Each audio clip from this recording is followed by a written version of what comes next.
As oportunidades são, eu não vou dizer que são infinitas, mas são incontáveis. Só que elas só estão disponíveis para quem está trabalhando de verdade no dia a Pra quem dia, tá lá sabe? vendo. Para quem está lá vendo. Eu fico muito triste ao ver tanta gente, às vezes, indo no canto da sereia, vamos dizer, olhando e falando assim, eu vou ficar rico vendendo um navio de soja. Cara, eu vendo um navio de milho de monte, e você não vai ficar rico assim, intermediando a negociação. É um processo, então você tem que aprender a fazer. O Brasil precisa de vendedores internacionais, gente que se qualifique, que tenha capacidade principalmente de colocar a cara no mercado, como eu coloquei, de maneira simples. As pessoas fazem um negócio que para mim é muito irracional, e que eu tive sorte, fui abençoado por poder entender rápido isso, que é como que eu faço as coisas simples, entendendo que nunca o trabalho vai ser fácil. As pessoas acham que ele vai ter um hackzinho que vai deixar as coisas fáceis, só que aí ele faz isso com alta complexidade. A complexidade trava ele. A gente tem que tentar sempre simplificar, sabendo que nunca será fácil. Porque o contrário de fácil não é complexo. O contrário de fácil é difícil. Então, vamos lá. Simples. Então, pensar, como que eu faço simples? Cara, o seu Zé, dono da padaria, começou lá vendendo pãozinho, uma padaria, sabe, essa história, tipo, imigrante, português, Passo a passo. e de repente o cara tem um mega patrimônio pessoal, tem uma estrutura empresarial boa, o cara tem lá meia dúzia de padaria. E quantas a gente não conhece, hein? Eu conheço alguns casos desse aí. O cara que começou numa sucata, o outro que começou no não sei o quê, e assim vai.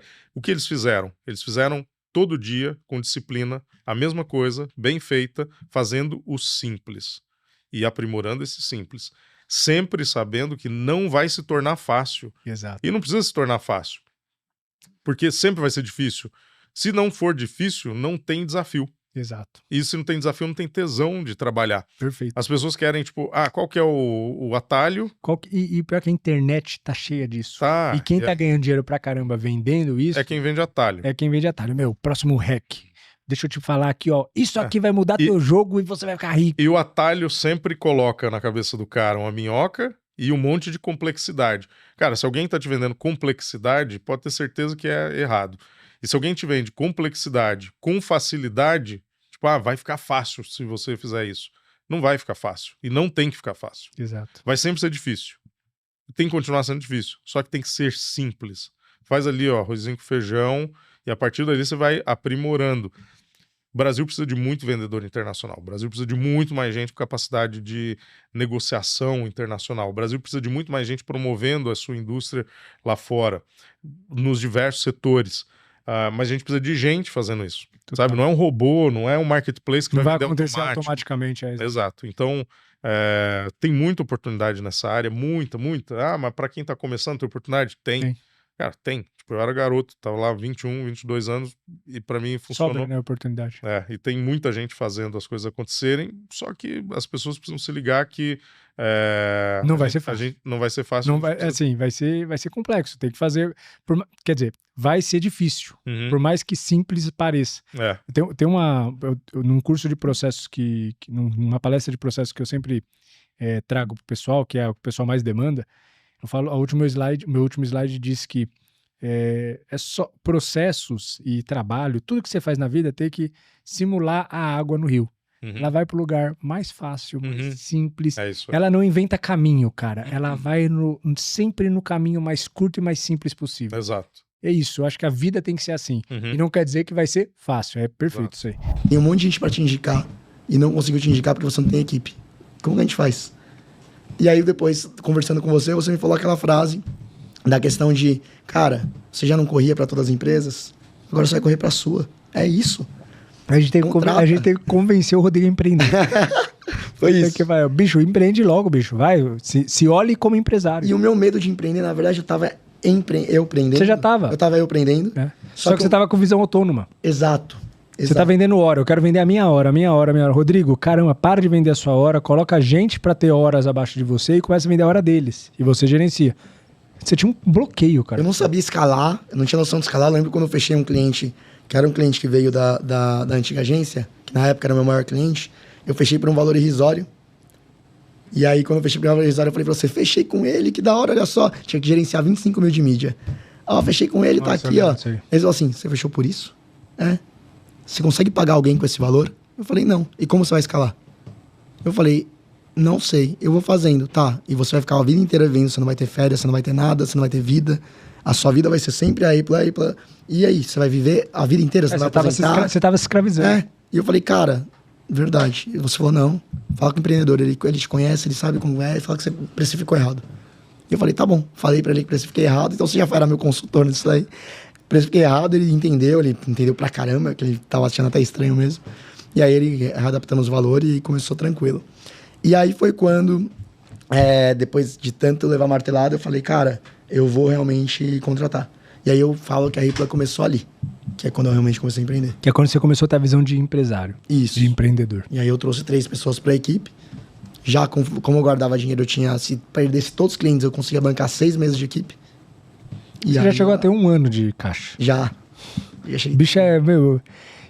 E na pessoa física se ferrando. Cara, você foi pro lado oposto, porque o empreendedor, ele torra na pessoa física e acaba com a empresa. Você não, você, meu, tinha uma pessoa física capenga, não tinha dinheiro, e lá contando as moedinhas pra comer num restaurante. Eu falava, Rodrigo, quanto você tem de caixa? Tanto. Rodrigo, pelo amor de Deus, você tinha um número mágico na cabeça que você queria atingir aquele número. Era uma loucura. Eu falava, caramba, esse bicho aí é muito medroso, cara. Você tinha medo de tudo. E você tem até hoje, né, cara?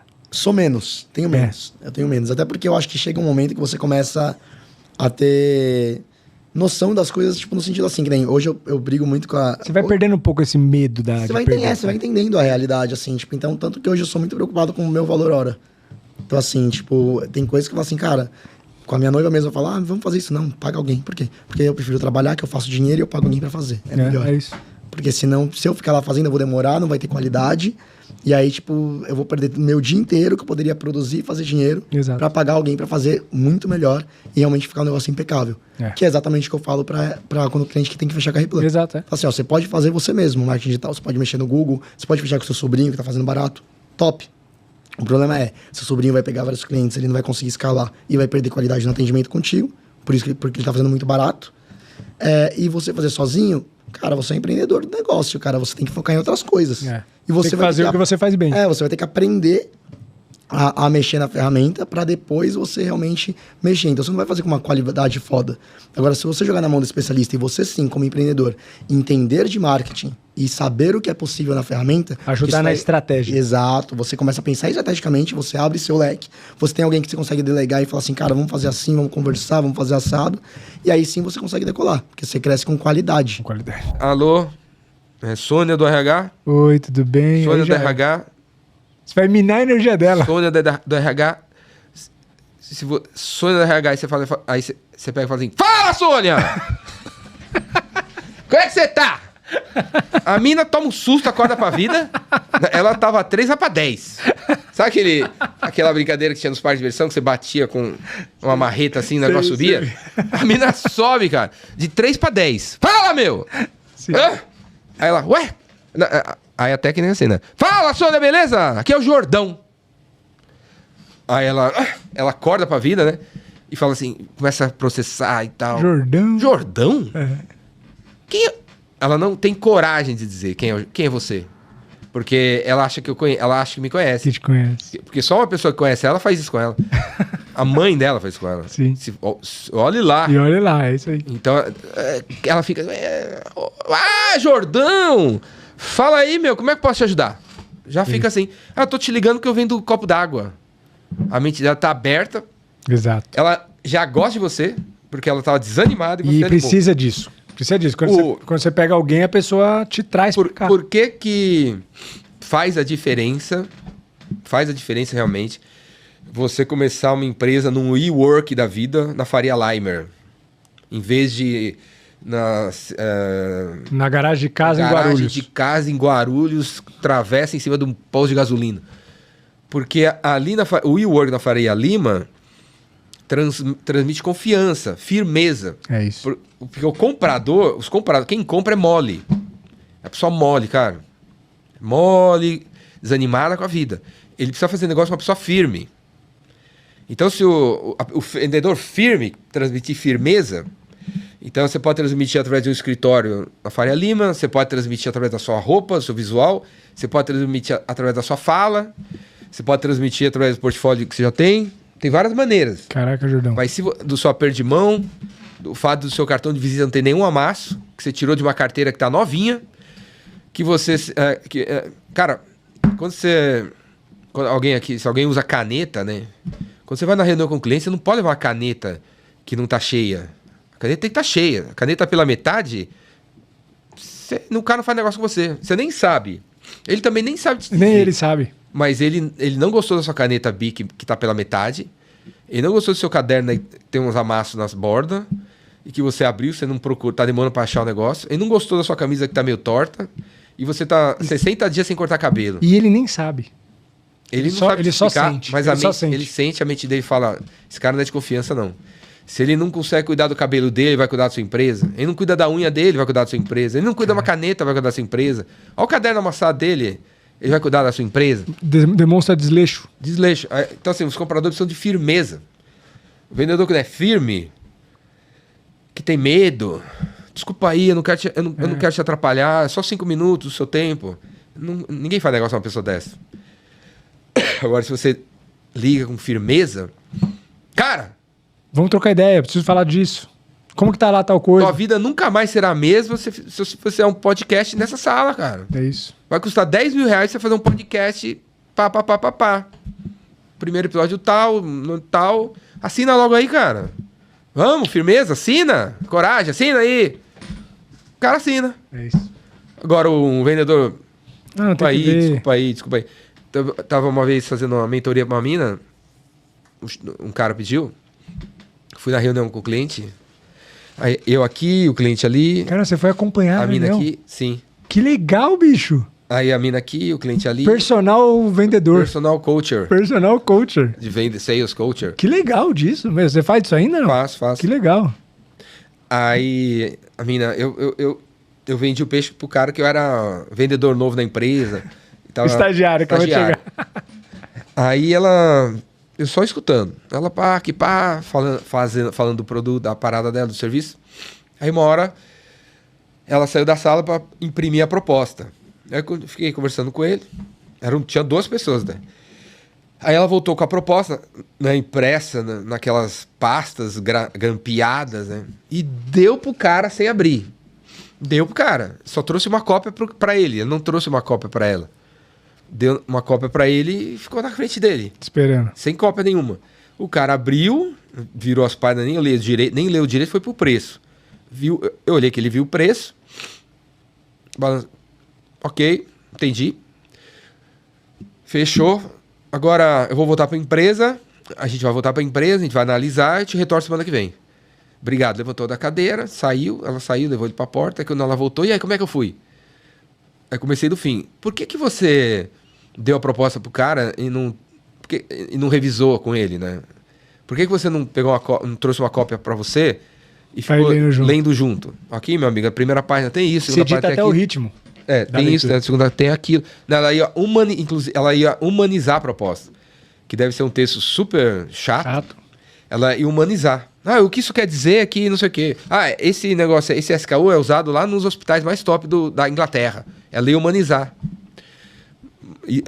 Mas por quê, né? Aí ela... é porque quando eu imprimi, quando os custos lá fez o negócio, eu achei muito caro. Então, é muito caro.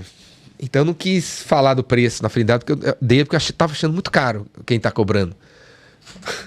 Já era. Nem ela tá acreditando. Nem ela acredita, né? Nem ela acredita. Então, começa por aí, né, meu? Você tem que... Se você acha que tá caro, não rola, né? Já era. Nem você acredita. E ele também não vai comprar. Você não acredita, então você não... o texto deve estar mal escrito, não vai perceber o valor no texto, ele não vai comprar. E pior que são detalhes pequenininhos, né? E vender é isso, vender é sutil. Vender é conversar. É. Ela perdeu a chance de aprender a vender. Porque vender... Se é para a proposta impressa vender, para que eu preciso dela, né? Total. Se é para o folheto vender, tá cheio de vendedor Só aí. manda um folheto. Que manda um folheto. Aí você lê o folheto? Pô, se é para o folheto vender, para que eu preciso de você? Vendedor. Imagina o seguinte. Eu sou empreendedor eu vi esse podcast, eu me vi fazendo um monte de besteira que a gente comentou. Eu sinto que o meu negócio não é positivo, não é lucrativo, eu tenho muitos problemas, eu estou preso na operação, eu não tenho vida, eu não consigo tirar férias, eu preciso acordar cedo, eu preciso dormir tarde, eu não tenho final de semana, eu chego na empresa, 300 pessoas falando comigo, eu não dou lucro, eu pago muito imposto. Tô descrevendo a realidade do empreendedor, bicho. Esse empreendedor, cara, quais são as coisas que ele deveria olhar com atenção para ele conseguir, de forma quase que autônoma, inicialmente, fazer um diagnóstico se o negócio dele é positivo de fato, se ele está no caminho certo, e qual o tamanho ou qual o momento que ele poderia buscar ajuda de uma consultoria como a Pollux, de uma gestão de crise como a Pollux, uma gestão tributária como a Pollux, uma contabilidade melhor como a Max Service, por exemplo. Cara, dá um overview. Cara, eu lembro, como se fosse ontem, a primeira vez que a gente se viu, pessoalmente. Você entrou na minha empresa, eu nem te mostrei ela inteira, porque ela já era um pouco maior assim, a gente passou por 50% da estrutura e subiu lá para minha sala, e quando a gente estava subindo as escadas, que na época era no mezanino ainda, você olhou assim e falou assim, quanto você tem de custo fixo X aqui? Cara, você acertou na cabeça, mano. Você acertou na cabeça, eu lembro dessa cena até hoje. É mentira que esse cara acertou, mano. Alguém contou para ele. Sabe o que é isso? E depois acompanhando, te conhecendo, é vivência, cara. Você vê uma empresa, você já sabe mais ou menos, você já tem o faro de quanto custa aquilo. Então, cara, tenta trazer um pouco dessa sua experiência para essa resposta final, para dar uma luz pro cara que às vezes tá desesperado lá do outro lado da tela aí e não sabe por onde ir, cara. Tá. Bom, primeiro eu acertei, foi um pouquinho de sorte, tá?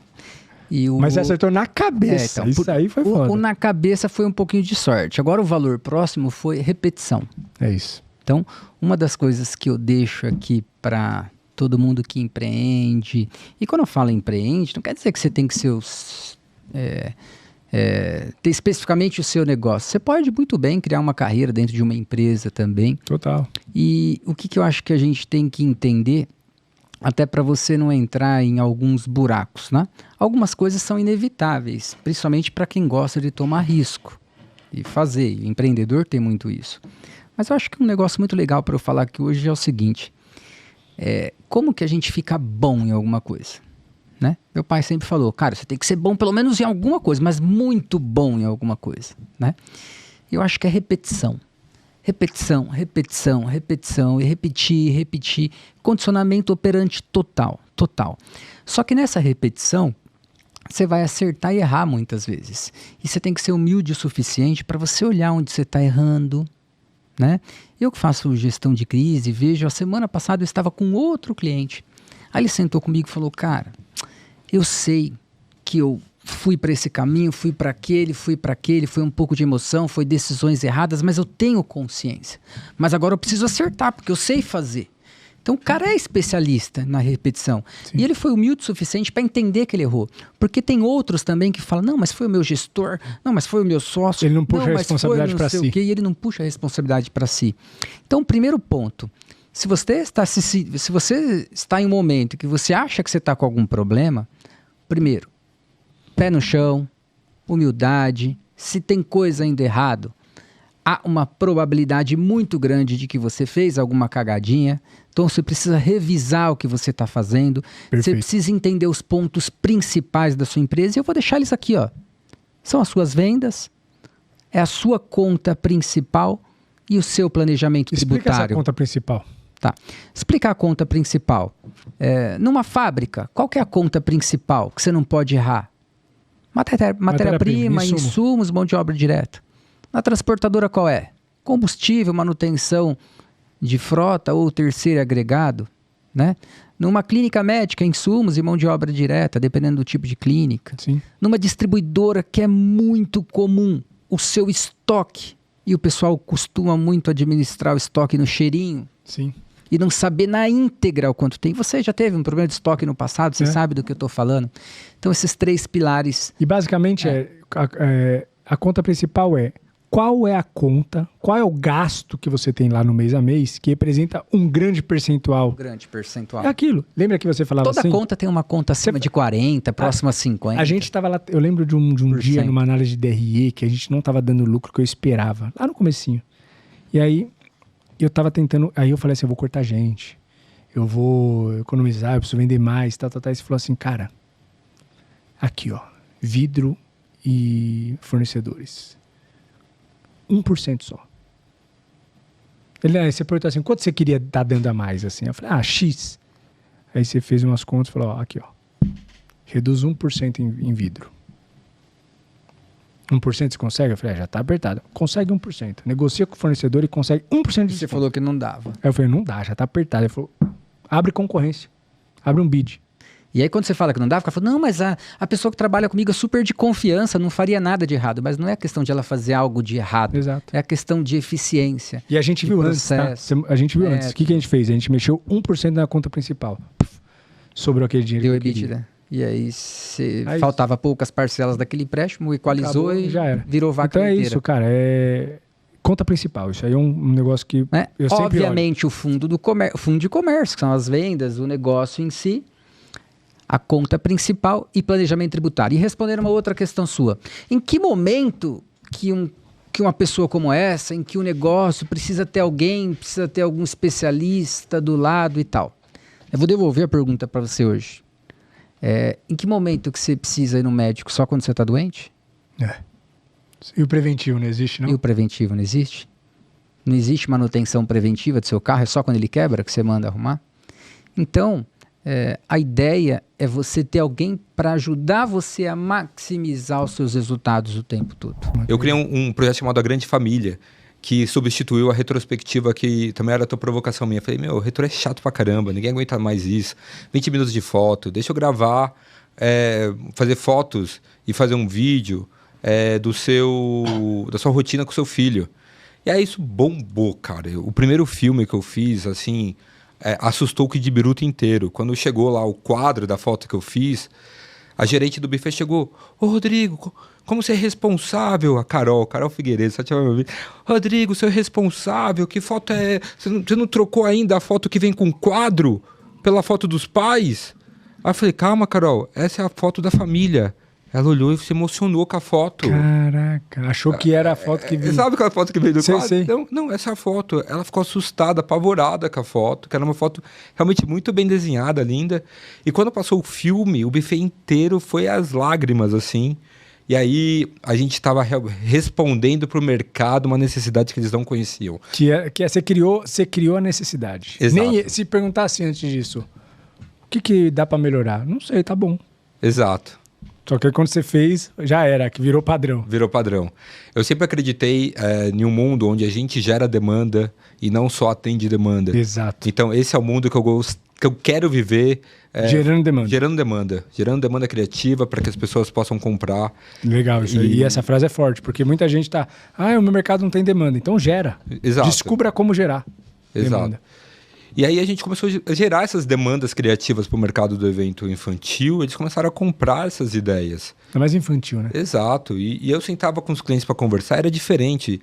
Eu falava, eu sei que meus concorrentes estão vendendo produto, eu estou vendendo uma história, uma ideia. Eu perguntava para os pais na minha frente, eu falava, olha, eu quero trazer a memória que traz esperança.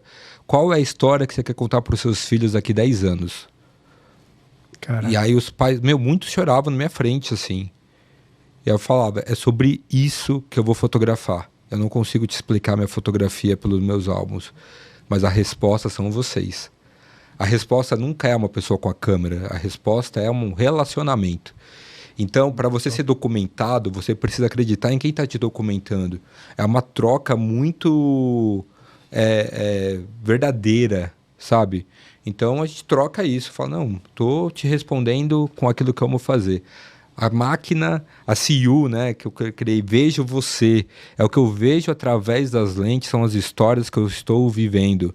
Não estou lá fotografando. Você se envolve. Exato. Não. E naturalmente só traduz aquilo em vídeo e foto. Exato. Eu falo, eu não quero fazer parte do seu evento, eu quero ser parte do seu evento.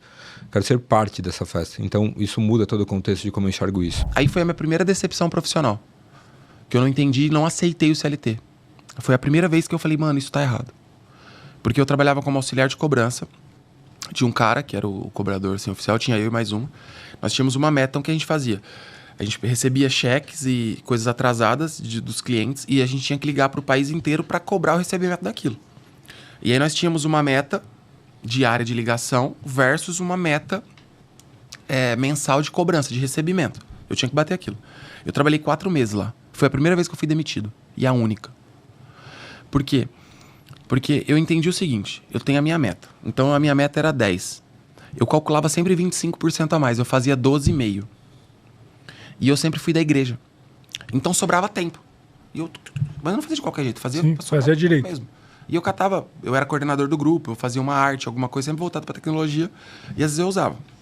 Meta, por exemplo, eu fiquei 4 meses lá, eu não deixei de bater nenhuma meta, nenhum mês. Todos os meses eu batia mais do que eu tinha que cobrar. Brincava, zoava, eu não ligava cobrando o cara. Sim. Eu ligava brincando trocando ideia. Com o cara. Então eu recebia. E eu fui desligado porque eu tava batendo a minha meta e eu não tava fazendo coisas que não eram de lá. Falei, cara, sobe minha meta, me dá mais tempo. Me dá menos tempo livre. Porque isso aí tá fácil. E todas as metas eram com 25%. Eu falei, cara, não é justo. Eu tô sendo recebido, eu tô recebendo pelo tempo que eu tô aqui dentro, não pelo que eu tô entregando. E aquilo me gerou um desconforto do caralho. Entendi. E cara, isso... Pode falar a palavra de boa, né? Vontade. Mas é louco você estar falando isso, porque, cara, é real. Algumas pessoas aceitam receber por estar disponível. Então, e algumas pessoas só aceitam receber por performance, que são as pessoas que normalmente batem no peito e falam, meu, entrega que eu resolvo. Agora, as pessoas que querem uma vida um pouco mais acomodada, não, me pagam um valor fixo, que fazendo ou não fazendo... É isso. E tanto que na empresa, o cara não tem que bater ponto. Não tem que bater ponto. Ele tem que me entregar o resultado, velho. Então ele tem que me entregar o resultado. Tanto que se o cara falar, putz, eu tenho que levar minha mãe no médico, eu marquei um médico no meio do dia, pra mim vai atrapalhar o funcionamento da empresa. Óbvio, se tiver um evento, alguma coisa naquele dia, a gente tem que ter essa orientação. Mas do contrário, cara, vai embora. Eu não quero você aqui dentro das 8 às 18. Eu quero você me entregando o que eu preciso pra que a empresa cresça. É isso. Pra que você cresça. Total. Então aquilo me gerou um conflito muito grande, velho. Aquilo me deixou muito puto, essa é a palavra. Sim. Eu não ficava satisfeito com aquilo. E aí foi passando o tempo e aquilo marcando, sabe? E eu queria voar, velho. Só que eu sempre fui muito intenso em tudo que eu fazia. Então faltava, na verdade, uma lapidação técnica para muitas coisas, mas a intensidade sobrava, arregaçava. Só que às vezes, cara, colocava os pés pelas mãos. O que é normal de qualquer pessoa intensa. Dava bom dia para cavalo e tá tudo bem. E segue o fluxo. E aí, saindo de lá, fiquei puto. Tanto que depois que eu saí dessa empresa, eu não quis trabalhar, velho. Eu fiquei uns 3 meses só fazendo bico. Só, tipo assim, arrumando trampo, levantava dinheiro, buscava aqui, carregava saco de cimento, carpia lote, fazia qualquer coisa. Mas eu não queria trabalhar fixo. Porque eu não queria trabalhar o tempo. Eu queria a grana. Eu não queria o tempo lá dentro. Eu queria aprender e proporcionar resultado. Por empreita. Faço isso, ganho isso. Eu sempre gostei de resultado, mano. Para minha empresa manter toda operação com mais de 100 famílias, 100 funcionários, para manter todo mundo ali, aluguel, contas pagas, contas em dia, fornecedor, 3 milhões e 600 eu tinha que vender todo mês. Eu tinha que vender... Era o break-even. Era o ponto de equilíbrio. Era o ponto de equilíbrio a 3 milhões e 600. O que aconteceu? E a galera desacredita disso, né, meu?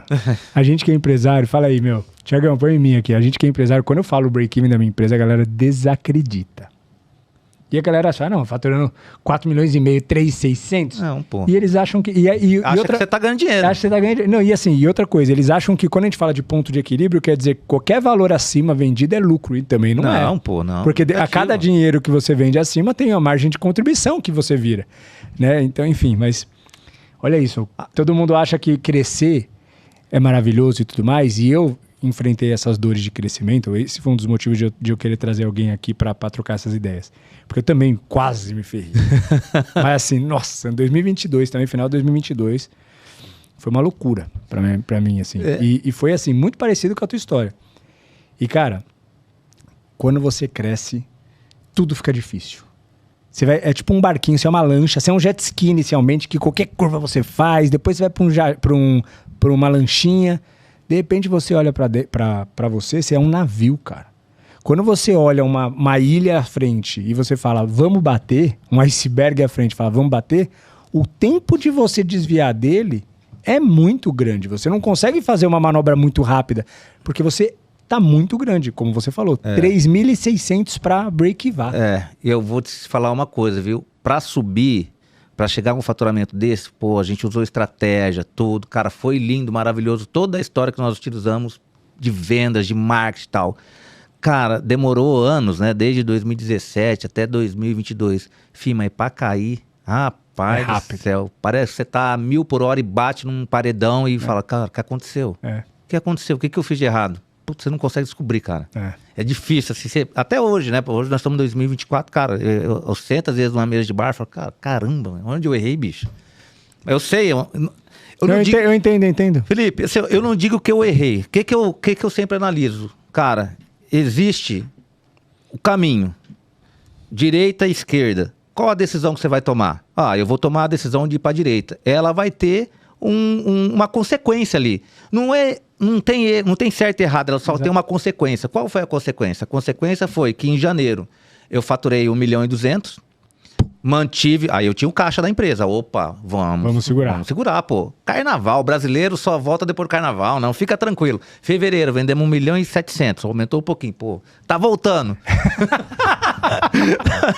É o otimismo de vendedor. Tá voltando.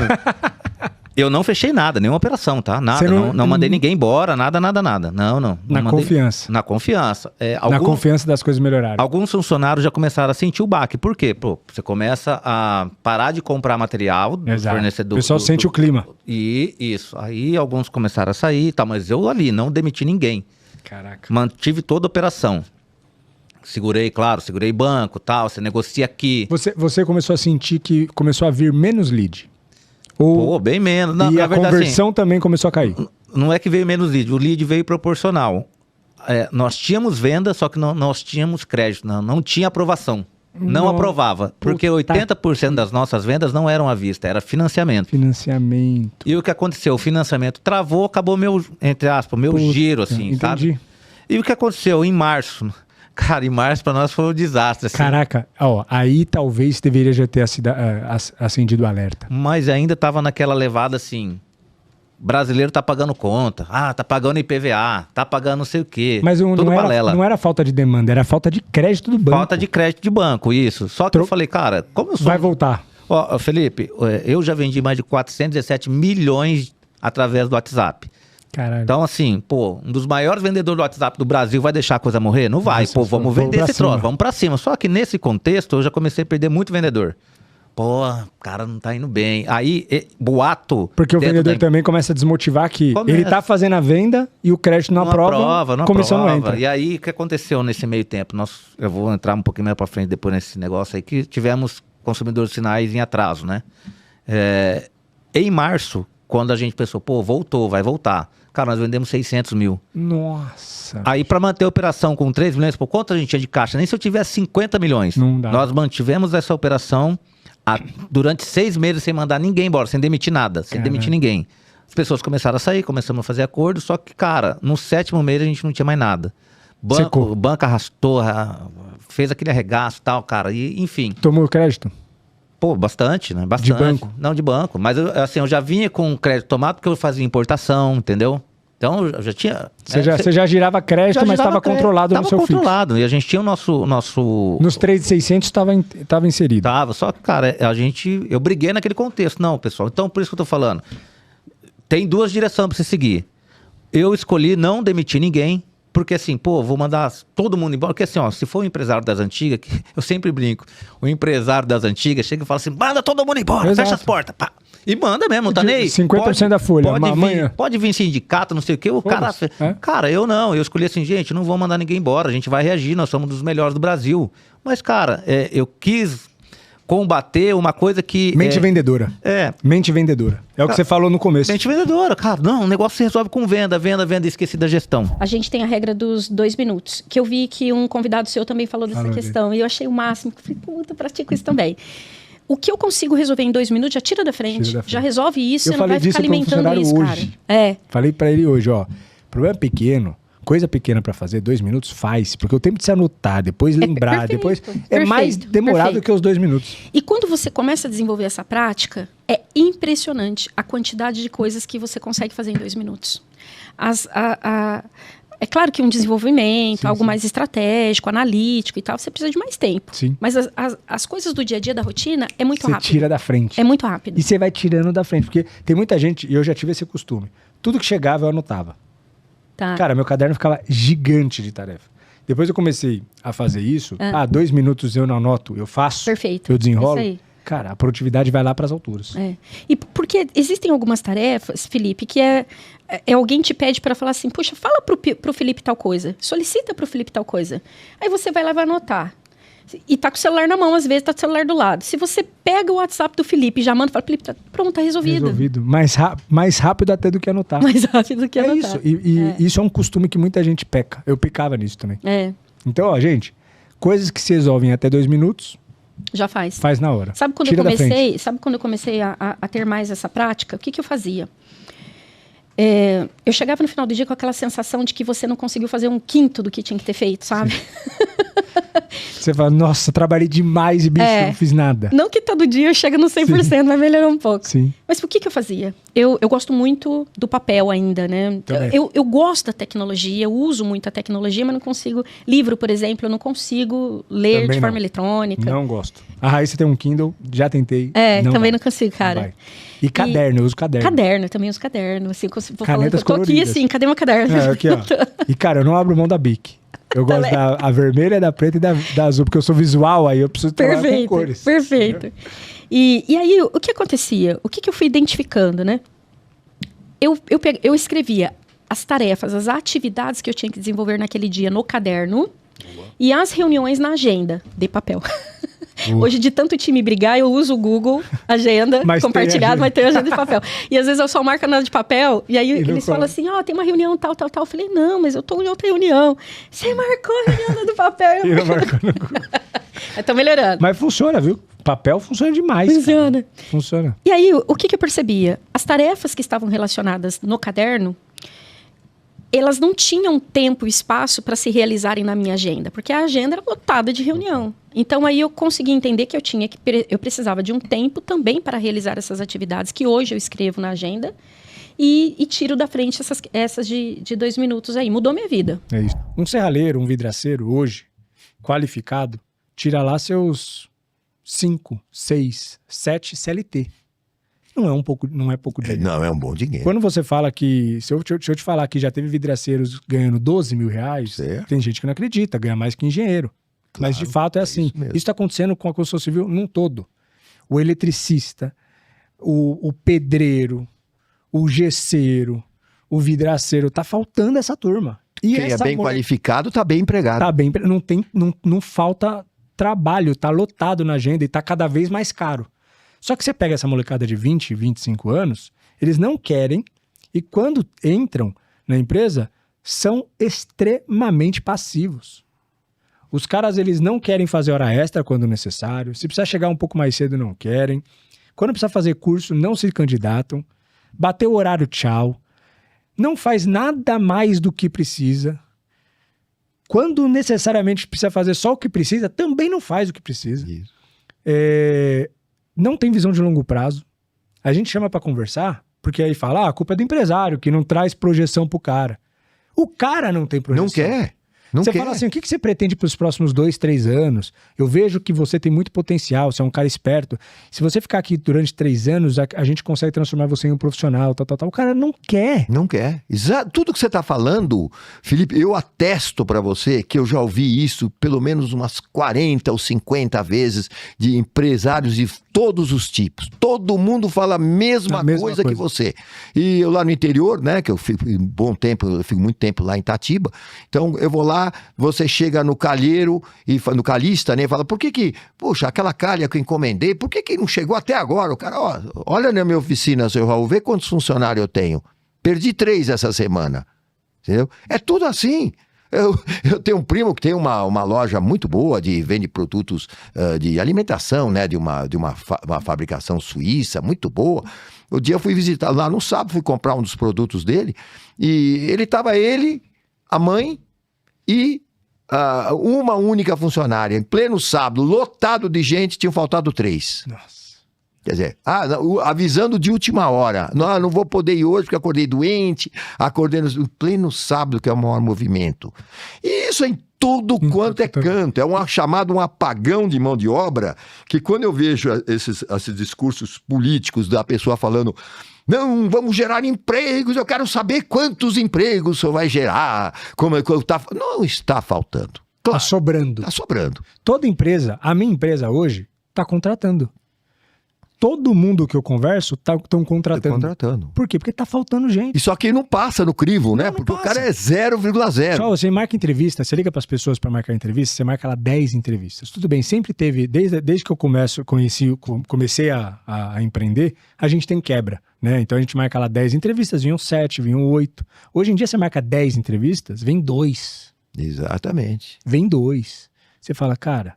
Às vezes, sabe que pra gente não perder tempo em entrevista, quando a gente precisa fazer a entrevista, o que eu faço? Cara, eu coloco 3 pessoas no mesmo horário. Porque se por acaso as duas ou 3 vêm, eu dou um jeitinho de atrasar e dar um pouquinho. Mas a quebra é gigantesca, porque às vezes você para amanhã para fazer a entrevista e às vezes eu vou lá, fico a manhã inteira esperando, faço uma entrevista, porque todo mundo faltou. Ou às vezes tem até 3. Você usou essa estratégia. Exato. Aí de repente você está entrevistando um, o outro fala, não vou ficar aqui não, esperando esse cara aí. O cara nem para esperar, não tem humildade, gente orgulhosa. Olha, essa é a realidade. Eu digo isso que eu gosto de falar a verdade. O meu programa de rádio era Falando Francamente. Pô. A gente falava o que tinha que falar mesmo, políticas, negócio. Porque criou-se a política do coitadismo. Coitadinho, não tem emprego. Eu vou dar exemplo lá, o prefeito da nossa cidade lá, na época da pandemia, e como ainda tem, gerou inúmeros cursos gratuitos para a pessoa fazer em casa, fazer isso. Permanentemente tem na prefeitura local, e isso é um retrato de várias prefeituras por São Paulo e pelo Brasil todo, é curso de padeiro, confeiteiro, jardineiro, tudo que está faltando na cidade, porque tem os condomínios bons na cidade, falta jardineiro. Condomínio bom na cidade, falta cozinheira, falta caseiro. Falta isso. Ele dá curso gratuito. Ele não tenho dinheiro para ir para o curso. Gratuito, ônibus de graça. As vagas não preenchem. E quem é o culpado? É o governo? Aí não pode botar a culpa no governo. Sim. Apenas que o governo estimula a vagabundagem. Porque quando ele começa a dar esse assistencialismo, todo mundo sabe que assistencialismo é para você tirar o cara da miséria. É para você tirar o cara daquela situação terrível que ele e a família se encontram. Exato. Mas uma vez que ele já se colocou, solta a mão. Ou você quer viver de esmola o tempo todo? Mas eu gosto de viver de esmola. Você está vivendo do trabalho do Felipe, você está vivendo do trabalho daqueles meninos ali que estão operando a mesa. Eles estão aqui trabalhando, pegaram condução, vieram até aqui, e o dinheiro deles, em vez de ir para eles, para a família, está indo para sustentar você, seu vagabundo. É isso aí. Mas o cara quer ficar. O cara não quer saber. E sabe qual é o pior? Já teve vários casos de a gente entrevistar, querer contratar a pessoa com potencial, sabe? A parte técnica e tudo mais, e ela fala, não posso ser registrado. Eu falei, mas, cara, tem que ser registrado, porque senão você não entra nas obras. Não, se precisar registrar, eu não posso, porque senão eu perco o benefício. O seguro desemprego, ou outras coisas que tem. Até Bolsa Família. Bolsa Família. Então, o sistema foi criado para favorecer que isso aconteça. O que eu acho? Eu acho que famílias de baixa renda poderia ter talvez um Bolsa... Se o governo quer fazer dessa forma, coloca um Bolsa Família reduzido, e quando ele conseguir a CLT, ele não perde ou ganha um adicional. Por quê? Porque isso favorece o cara querer trabalhar. Lógico. Aí com 20 anos de idade, eu tava trabalhando na fábrica e o que acontece? Cara, quebrava às vezes uma máquina perto de ir embora, eu tinha que ficar até consertar a máquina. Então acompanhar a manutenção, contribuir, ajudar. Então, e vira e mexe a zica acontecia quase perto da hora de ir embora. Só que aí, Felipe, eu observei um fenômeno, que é o seguinte, dentro da empresa tinha 2 vagas, do dono e do filho do dono. Ali não podia parar dentro da empresa, nem diretor, gerente, é só o dono e o filho. Só que eu percebi que tinha um camarada que podia parar ali quando ele chegava.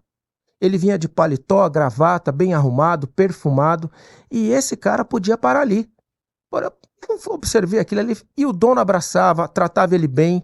levava ele para comer numa churrascaria que tinha aqui chamado Boi Preto, aqui na Marginal, né? O pessoal até brinca que a picanha de espessura 0,5, é bem fininha, né? E tal, aí o cara era tratado como rei. Como rei. Aí eu me perguntava, falei, pô, esse cara, o dono nunca me levou para comer no Boi Preto e também não me tratava daquele jeito. E nem os diretores, né? E aquilo me chamou a atenção. E aí eu procurei me informar quem é aquele cara. Aí eu descobri que aquele cara chamava João.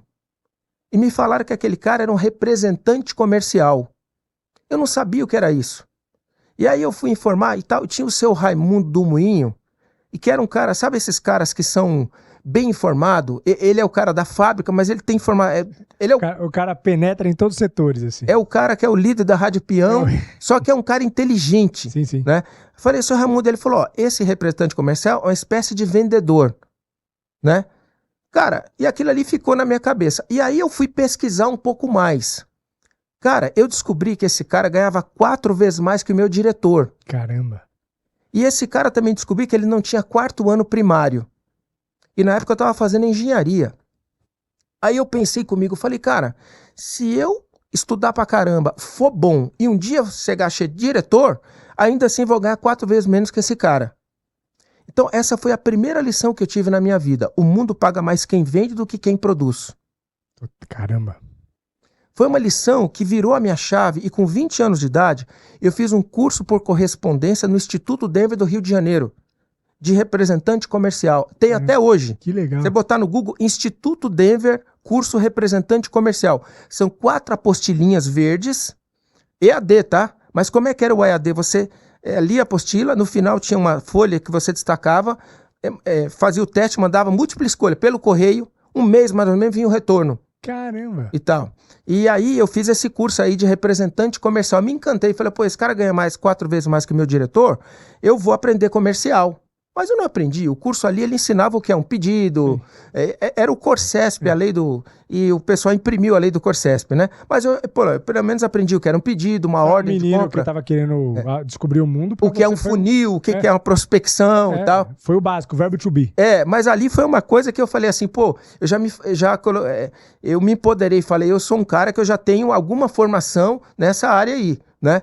Eu nem sabia como fazer isso daí, mas eu já sabia falar o que era um pedido. Sim. Porque antes disso eu achava que pedido era quando alguém pede alguma coisa pra alguém, né? Não, e outra, você também podia falar, tenho no currículo aqui pra chamar a atenção da galera. Sim, mas mas o que eu queria, na verdade, pô, aquele cara, como é que ele conseguia essa obra de arte? Mas antes disso, esse cara tava lá, parava, eu tive coragem e perguntei pro dono da empresa, né? Lembra, o dono da empresa é um judeu muito inteligente. Eu perguntei, doutor, esse rapaz que para o carro aí, o senhor me permite perguntar um pouco do trabalho dele, o que é? Porque eu tinha coragem de perguntar. Aí o dono falou, olha, esse cara aí, ele traz riqueza para dentro da empresa. Tá vendo essas máquinas tudo que estão rodando aí? 40% foi ele que botou o pedido. Cara, quando eu ouvi aquilo ali, falei, peraí, esse cara traz riqueza para dentro da empresa e tá rodando 40% da fábrica porque ele trouxe. Pô, tem razão do dono tratar ele assim. Cara, então, isso daí foi uma virada de chave e com 20 anos de idade eu falei, quer saber de uma coisa? Eu era engenheiro técnico. Eu tava estudando engenharia, um cara mexia com produção, com máquina. Você vinha do Senac, né? Do Senai, Cara, eu vim antes eu trabalhava no forno, cementação, têmpera, revenimento, forno quente, né? E tinha que trocar a resistência do forno com ele ligado, né? Então, assim, e aí depois eu fui para essa fábrica, né? E eu não tive orientação de empresarial quando era pequeno. Meu pai é militar, minha mãe dona de casa. Então, rapaz, quando eu vi isso daí, eu quis aprender comercial. E aí eu achei muito interessante. Eu falei, peraí, eu vou vendo um produto, não é eu que vou produzir, alguém vai produzir? E eu vou ganhar uma comissão do todo. Maior do que o cara que vai produzir. Não, eu falei assim, aliás, tem uma coisa curiosa. Nessa mesma fábrica, o vendedor uma vez, né, eu estava observando, porque eu passei a observar muito. O operador da máquina, se você pergunta, fala um pouco do material que você produz, da bobina. O operador de máquina, ele fala assim, a bobina que eu produzo é uma bobina retinha, é uma bobina que não tem caroço, é uma bobina que roda bem. Na simplicidade dele. Sim. Agora, se você pede para o vendedor explicar, ele diz, olha, essa bobina tem boa maquinabilidade, tem alto rendimento, e você utiliza do início ao fim. Uma bobina que vai te dar muita produção. Quer dizer, o cara que fala bonito, ele não sabe produzir a bobina. Mas a linguagem dele é boa. É boa. Até eu quero comprar a bobina. E ele sabe o que o cliente precisa. E eu observei que o cara, esse sujeito, o seu João, ele falava, era um cara engraçado, um cara amigo, positivo. Eu falava, esse cara é a felicidade em pessoa, mano. O que esse cara tem, né? E cheiroso, perfumado e tal. Eu falei, pô, que coisa. Eu tô pendurado aqui até tarde da noite mexendo com máquina, esse cara chega, ganha 4 vezes mais que o meu diretor, não tem 4º ano primário. Então, assim, foi uma lição muito forte. Sim. E eu aprendi também outra lição. Eu não vou mudar o mundo. Não vai ser eu, pela minha força, que eu vou mudar e agora o mundo vai pagar mais o técnico e menos o vendedor. Total. Que é o que grande parte hoje do mundo tá tentando fazer. Sim. O pessoal tá querendo que o mundo se adapte. Exato. Mas ele não vai parar para as pessoas embarcarem, cara. O mundo tá caminhando e dane-se. E algumas pessoas, inclusive da nova geração, questionam salários de entrada. Ah, mas tô fazendo faculdade para ganhar R$2.000. Pô, mas é um salário de entrada. Que você tá entrando para justamente ganhar experiência, conseguir construir uma carreira. Mas as pessoas, elas questionam o jeito que o mundo funciona. Não que não possa questionar, mas é aquilo que você falou. O mundo não vai mudar, cara. Mas eu vou fazer talvez abrir uma divergência aqui. Você é o cara que vão falar que está mais à esquerda da plateia. Eu não acho que o programa social é o grande problema. Eu acho que a gente gasta mal e faz pouca auditoria em cima desses gastos. Se você pegar programa social, a gente tem um problema, mas se pegar o Bolsa Família, que é o core da discussão agora, ele não me assusta. Eu vou te explicar por quê. Os nossos gastos sociais pré-pandemia eram em torno de R$200 bilhões por ano. Hoje é perto de 400. Dobrou. E esse é um problema do mundo. O mundo pós-pandemia deu muita assistência e não consegue tirar essa assistência porque é muito impopular. Popular. O programa social dado vira direito adquirido. O nosso Bolsa Família hoje são 170 bilhões de reais. Tá, assim, subiu exponencialmente esse negócio. O benefício médio está quase na casa dos R$700. Antigamente era 100 e pouquinho. Só que tem uma coisa boa no Bolsa Família. Ele não tem reajuste automático, não tem lei, não está na Constituição. Então, assim, se o presidente não der, ele não reajusta. Então a inflação vai comer esse aumento em algum momento. A gente tem um problema gigante. Assumindo que vai ter inflação, né? Não Assumindo deveria, que tem né? inflação, Não deveria. A inflação é isso. A gastança do governo, quem vai pagar a conta? O mais pobre. Vai ter inflação, o Bolsa Família não é reajustado pela inflação. Se o governo der reajuste pesado no Bolsa Família, aí vai abrir ainda mais a inflação. Então vira uma ciranda muito ruim. Mas a gente tem coisas muito anteriores, e aí, como eu não sou político, eu posso falar essas coisas aqui, porque eu não preciso de voto. Por exemplo, faz sentido o governo ter uma estatal que vale R$500 bilhão, poderia valer, sei lá, R$1 trilhão privatizada? No limite, vende esse negócio, enquanto o petróleo ainda vale alguma coisa, e dá para os mais pobres. Eu prefiro o mais pobre torrando esse dinheiro, paga a dívida deles, faz alguma coisa, abate da dívida pública. Então, algumas provocações. A gente teve Correios dando um prejuízo gigantesco, aqui, não sei se foi 2 bilhões até agora, até setembro. Faz sentido ter isso? Eu sei que a gente teria um problema se privatizasse E a internet fala assim, tem que dar prejuízo mesmo, como o Petrobras, e não entende que esse dinheiro volta para a população. Esse dinheiro alguém vai ter que pagar. E volta para a população quando dá lucro. Outro de graça. Outro ponto. Eu acho super importante o gasto social, o gasto de educação, mas a gente tem que entender, a população brasileira, por conta, na minha opinião, de lideranças políticas que não explicam como a economia funciona, a população acha que o cobertor cobre tudo. E eu brinco, o cobertor é curto. Se eu cobrir a orelha, vai sair o dedão do pé. Se eu cobrir o dedão do pé, escapa a orelha e o nariz.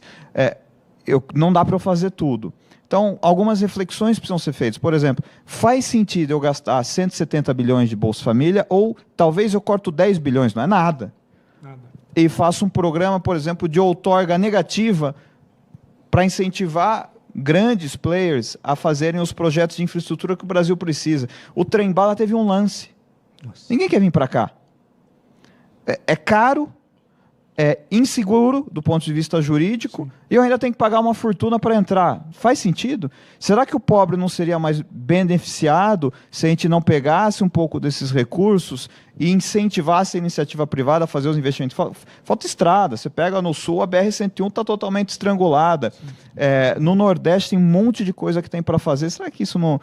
Tem jeito? Eu acho que a questão macroeconômica dos gastos é importante, mas também tem uma série de reformas aí microeconômicas que poderiam ser feitas para estimular, induzir o crescimento sem aumentar o endividamento. Esse é o problema da heterodoxia que a gente tem hoje na economia. A heterodoxia acha que o governo tem que ser indutor de crescimento. Outro caminho que eles acabam não considerando seria como que eu consigo trazer o setor privado para fazer esse investimento sem aumentar meu endividamento.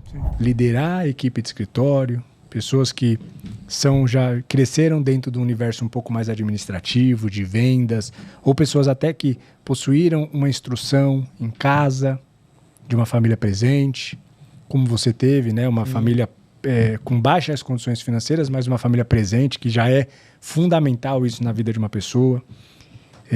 Pessoas que estudaram, que fizeram faculdade, fizeram vários cursos, que independente da situação, você mesmo veio de uma família humilde, cara, conseguiu estudar e tudo mais através de uma família presente.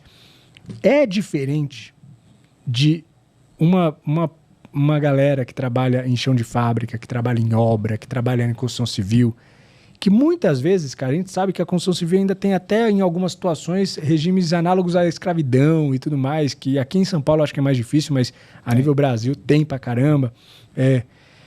Cara, já tive casos de pessoas que vieram da Bahia para trabalhar numa empresa e, cara, o cara dava um lugar para ele morar em troca do salário. Então isso é quase como uma escravidão. Tô te dando uma cama em situações extremamente ruins de moradia e você trabalha para mim e acabou. E o cara ia formando uma dívida. Então o cara era um escravo, ele estava preso às amarras invisíveis que ele criava do cara. E, cara, eu presenciei isso, eu contratei esse cara.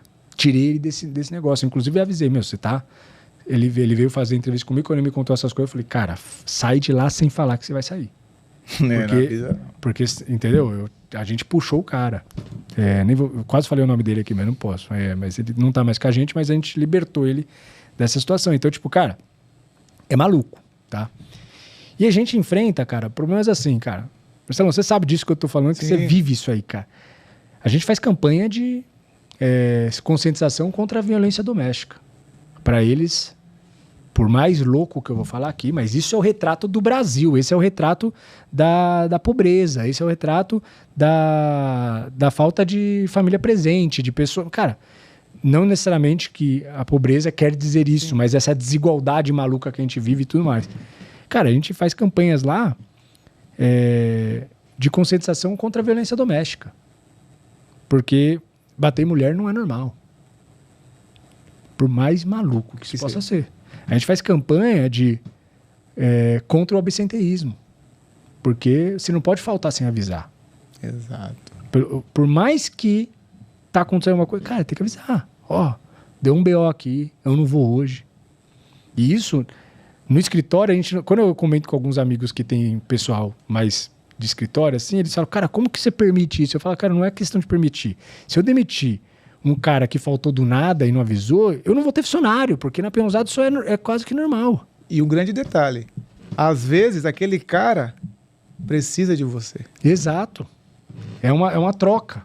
E no meu escritório eu não passo esses problemas. Cara, eu não sei se teve na história da minha empresa alguém de escritório que simplesmente faltou sem avisar. Por mais que seja uma mentira, tá entendendo o que eu tô falando? Sim. O cara fala, minha mãe passou mal, meu cachorro morreu. Por mais que seja uma mentira, mas avisa. Quando você vai pro chão de fábrica, o cara falta e nem te avisa. E no dia seguinte vem como se nada tivesse acontecido. Normal. Então, cara, você tem que fazer um trabalho. E isso, assim, o cara, ele fura com você. Até a tua própria história aqui, você vê que tem vários casos, enquanto você tava lá no chão de fábrica e tudo mais, que você ganhava oportunidade na falta dos caras. Exato, exatamente. Então, cara... É uma outra realidade, completamente diferente. Gerenciar chão de fábrica é outro rolê. Bicho, com essa tua experiência, dessa pessoa que viveu isso, que fala sobre segurança do trabalho, que gerencia essas pessoas, cara, 10 anos de Odebrecht, você tava lidando com essa turma. Como que você fala pro cara, você tem que usar luva pela tua segurança? Como você conscientiza isso? Como você consegue acessar o coração e a mente dessa galera que não se preocupa? Que muitas vezes tá nem aí pra segurança. Usar EPI é coisa de boiola. Eu tô falando linguajar de peãozada. Isso é coisa de marica, isso é coisa de viado, cara. Tá entendendo? Tipo, sabe? Tô entendendo. Usar cinto. Pô, eu sou macho, porra. Você acha que eu vou cair daqui? 30 anos trabalhando desse jeito? É uma galera que você precisa conscientizar real. Só que pra conscientizar você tem que atingir o quê? A mente do cara, o coração do cara. Qual é que é, cara? Passa um pouco dessa experiência de liderança de chão de fábrica pra galera. Na verdade, se ele não quiser, ele não vai usar. Fato. Então o que você tem que fazer? Fazer aquele cara gostar de você. Te respeitar por alguma coisa. Total. Por uma água, por um favor que você fez pra ele que ninguém iria fazer, por ouvir, que nem você falou, às vezes o cara faltou. Será que o encarregado chegou nele lá? Porque assim, às vezes o cara tem problema em casa. E são problemas duros, hein? Que não é só bebedeira. Pode ser filho drogado, pode ter um monte de coisa. É uma família disfuncional. Tem que pensar que a gente tá lidando com pessoas disfuncionais, em famílias disfuncionais, que tem problema dos mais diversos possíveis. Problema duro mesmo, né? Porque, às vezes, ele precisa de uma orientação. E se você manda um camarada desse embora nesse momento... É o tiro de misericórdia. É claro que você não pode ser o Papai Noel de tudo, mas você tem que entender o que está acontecendo. Tem cara que realmente falta porque não tá interessado, o mercado está aquecido, acontece isso, o cara não tá nem aí. E tem aquele cara que pode parecer besteira. Terminou com a namorada e não consegue entender. Eu trabalhei com um técnico, o cara quer se jogar, pô. É isso, porque são pessoas que precisam de auxílio, cara. E qual que é o macete? É ouvir o camarada. Vem cá, o que tá acontecendo? E fazer ele gostar de você de alguma forma. Que nem quando eu estava comentando antes do podcast começar. Estávamos lá em Alphaville, eram 5 torres.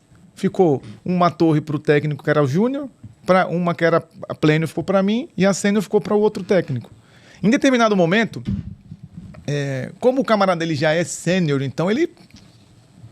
É igual você pegar, você falar pro teu avô, pra uma pessoa mais velha, seu avô, alguma coisa, ele fala, isso é coisa de marica, não sei o que, tem que bater, tal. E eu já vinha de uma outra realidade, a gente já começa a ver. E aí tivemos uma reunião com o engenheiro, eu falei, vamos trocar de lado. Você vai pro meu lado e eu vou pro seu. E os caras não usavam, velho, não usavam. Subia lá na laje... O cara até colocava pra você parar de falar, mas assim que ele tava lá, pum... tirava. Não, e às vezes fala, pô, quer ir embora mesmo? Me manda embora. E aí, o que acontece? Você precisa do cara. Falta 4 lajes para terminar o empreendimento. O cara não vai achar outro empreiteiro. O cara não vai... Quanto o cara vai cobrar para terminar aquilo ali? E aí... E fazer um adendo, gente, rapidão, pô, Marcelo. Cara, mas falta mão de obra. Você não pode tirar a peãozada. E o cara tá querendo ser mandado embora. E ele não usa pra te confrontar. E se você falar, cara, tem que usar tal, é por você, pela sua segurança. Ele fala, cara, não tá feliz, manda embora. Tô 20 anos assim, nunca caí. E você não pode nem mandar embora. Exato. Cara, é muito complexo a gestão de peãozada, cara. E aí fazia DDS, né? Conversava com eles diariamente, nada de resultado. Subia lá, era mesmo, já sabia. O coração acelerava. Falei, vou arrumar confusão. E chamava os caras e para e tal. E mexe no bolso, para eles, vão bater papo e nada. E aí tinha um líder, né? Que o apelido dele era Ladrão. O apelido do cara. Ladrão. Falei, mano... Aí, ladrão. Conversei com o encarregado. Porque assim, falando de carpintaria, tem um encarregado, mas o encarregado não manda nada. Quem manda é o líder das... Vamos embora. O cara desce, todo mundo vai embora. É isso. Porque ele sabe e não que não é o líder em assinatura. É o líder nato. É o cara que assumiu a liderança. Essa equipe é minha, veio comigo. Quem que é o líder aí? Ladrão, vem cá, chega aí. E aí eu conversei... É o cara que os caras respeitam, né? Ele era o cara que fazia a escada.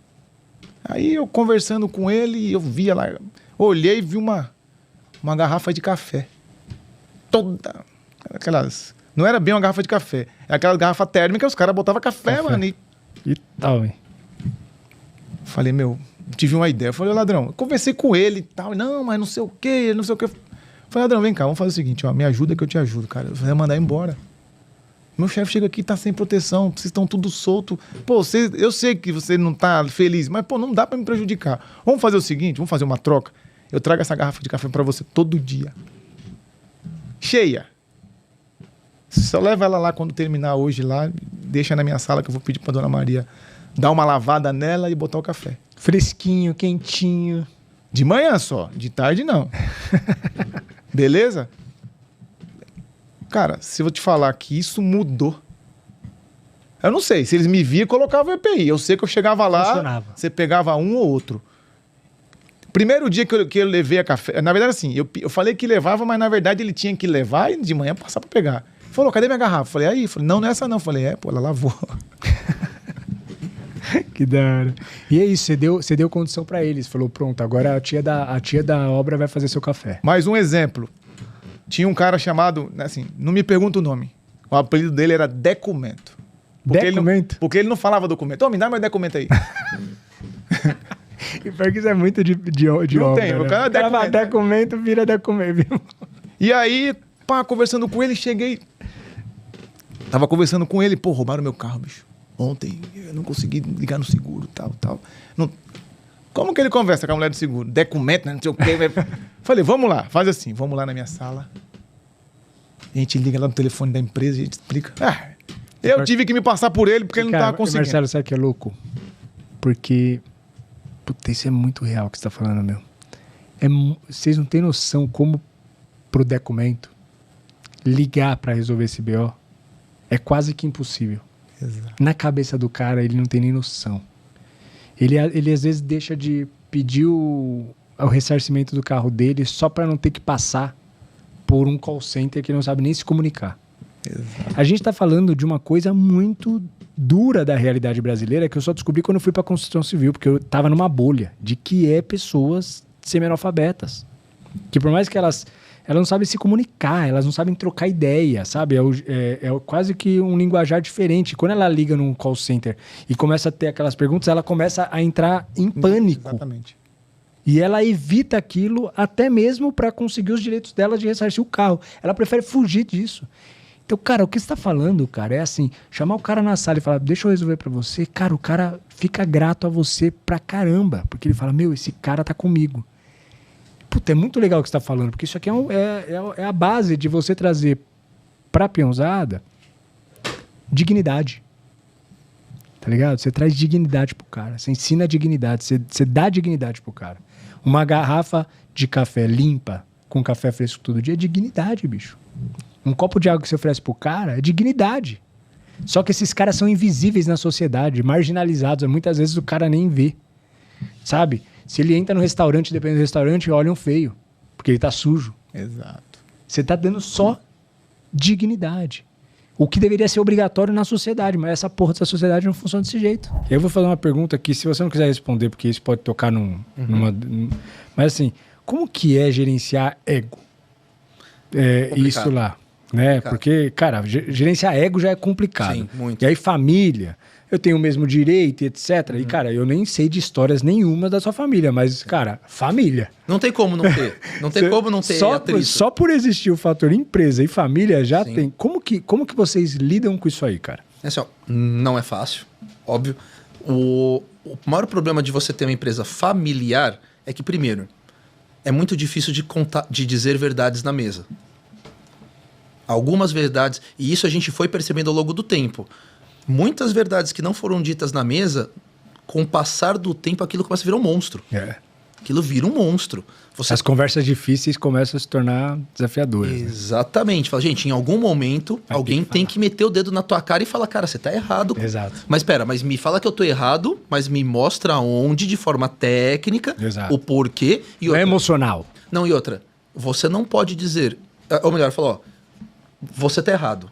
Por quê? Porque eu acho que você tá errado. Não. Exato. Me mostra aonde. E outra, seja...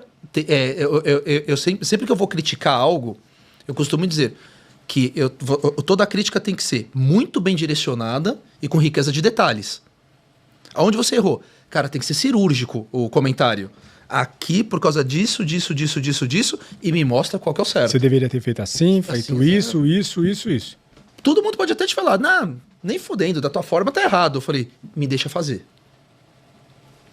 Então me deixa fazer do meu jeito. Você é um cara que põe o dedo na ferida. Nossa senhora, todo mundo reclamava de mim. O William é grosso. Eu falei, gente, não é que eu sou grosso, eu sou direto.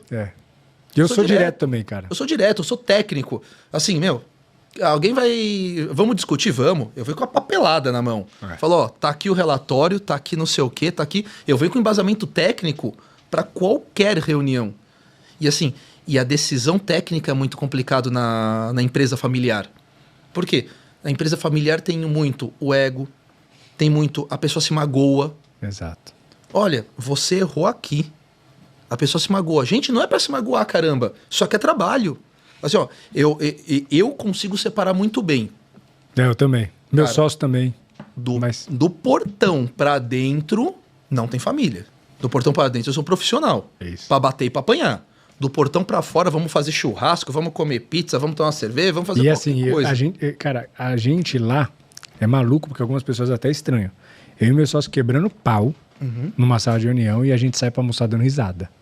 Por quê? Porque a hora que deu meio-dia... Acabou. Vocês voltam a ser amigo. Exato. É isso. Né? E é real. A galera não... volta. A galera até fala, mano, vocês são estranhos. Fala, não, mano, é divisão. É porque não é... Cara, é aquele... Uma coisa que a gente fala lá é que é briga pra ganhar jogo. Sim. Você tá correndo, você tá jogando futebol, você tá num jogo decisivo, falta 2 minutos pra acabar o jogo, o empate é dos caras, tá empatado, aí você pega a bola, consegue driblar 2 caras, tá na linha de fundo, puta, eu tô sozinho na área, mano. Em vez de cruzar, você chuta. O cara não vai olhar pra você e vai falar assim, ô Will, tô sozinho aqui, falta 2 minutos. Vamos marcar uma reunião individual pra eu não fazer esse feedback aqui na frente de todo mundo. E eu vou te contar que você devia ter cruzado. Bicho, o cara surta, mano. Porra, eu tô aqui, cruza. Ah, mas vai magoar, amigão. É briga pra ganhar jogo. Sim. Então, eu e meu sócio, a gente tem muito dessa pegada. E quem joga bola sabe que acontece no campo, fica no campo. Acabou o jogo, mano. Sim. Então, e que muitas vezes não acontece também, que você vai lá e briga no vestiário, caralho.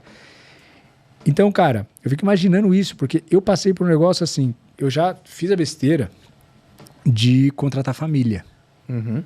E aí era pior ainda, porque eu era o chefe. E aí, cara, e quando a sua família para de performar e você precisa demitir? Puta que lá merda. Porque no caso de sócio, você não demite. Você consegue tirar de uma função e tudo, que é até mais complexo, na verdade, né? Porque você não tem o poder sobre. Mas, puta, e muitas vezes ser visto como vilão da própria família, sabe? Só que daí você cria um problema na família. Na família. Você cria um problema. Na família. Exato. Você resolve seu BO lá, mas você cria um problema na família. E aí minha mãe falou, eu vou cuidar dos meus filhos. E largou tudo pra cuidar de mim, dos meus irmãos. Não Que teve legal. um respaldo do meu pai. Então foi muito difícil. Minha mãe pegou todas a grana que sobrou ali e tal, que ela conseguiu, do tempo de trabalho. E aí primeiro abriu uma loja para vender alguns produtos de detergente... Produto de limpeza. Limpeza, água sanitária. E ela fazia isso, a química. Caraca, que legal. Ela aprendia, então eu participava, via tudo de perto, achava o máximo tudo Que aquilo, legal, né? Esforçada, hein? Muito esforçada. Minha mãe sempre foi muito esforçada, muito dedicada. Quando eu olho pra minha história, sou também empreendedor por causa dela, sabe? Porque eu vi ela Te empreender. mostrou no dia a dia lá, se Exato, virando. Exato. Eu aprendi a empreender e ser criativo de um jeito muito diferente do convencional. Que é essa arte que a gente conta, que é a arte da escassez. Então, tem dias que eu vivi em casa, por exemplo, Felipe, que não tinha energia. A gente não fazia muita ideia do que... Quando tinha criança, corta e aí a mãe faz lá o jantar à luz de velas e faz aquilo ser o máximo. Falou, hoje a gente vai jantar à luz de velas, e aí todo mundo senta, e a gente se diverte, dá risada e vai dormir, cara. Cara, que loucura. Meu, poder da família, né? Família presente. Exato. E a mãe, como artista, criando um momento... Um cenário na dificuldade. Exato, é um absurdo, assim, sabe? Surreal. Ela criou vários cenários na dificuldade, sabe? Então... Que legal. E doido porque ela sabia da realidade. Exato. Para ela era muito difícil. Porque ela sabia da realidade e nós não. Então nós estávamos nos divertindo enquanto nós estávamos passando por um problema muito gigante. E ela segurando o rojão. Exato, ela segurando todo o rojão. Tua mãe é Não, ela foi brabíssima. Ela foi brabíssima. E aí ela depois fechou, não deu certo, aí ela abriu um brechó na mesma rua, assim, e aí foi o que mais deu certo. Enquanto você não entender que você é descartável pro mercado, você não consegue crescer. Por quê? Porque você sente... É aquele famoso negociação política. Não tem que existir isso, nego. Sim.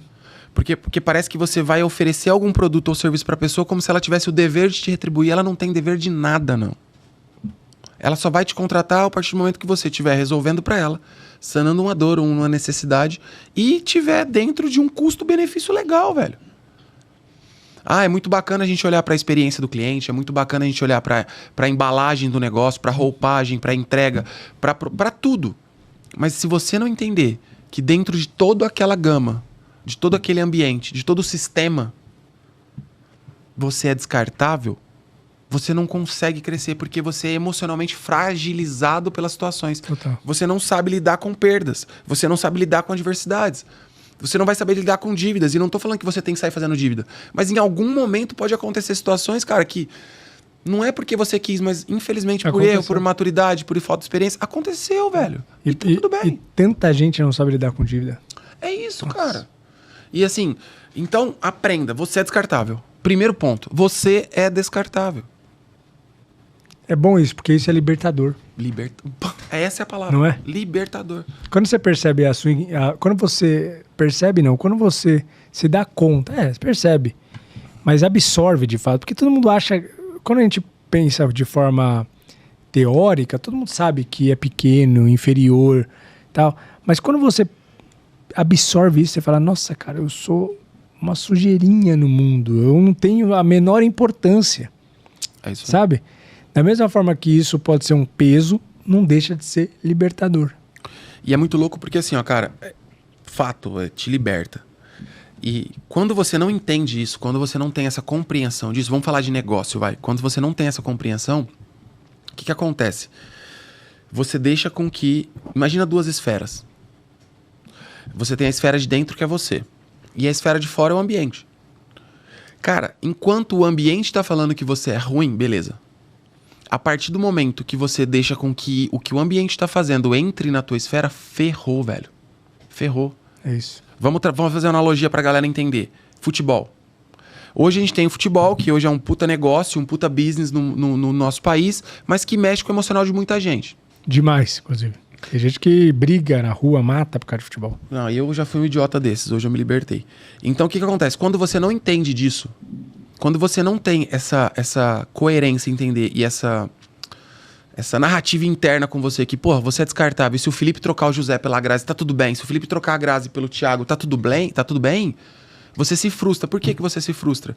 Porque você acha que você é a última bolacha do pacote, não tem isso. É. E quando você se frustra, você abre a tua esfera. Abriu a tua esfera, aquela galera entra. Vamos lá, futebol é o exemplo que eu queria dar. O que vende na imprensa, vai? Na mídia, o que vende?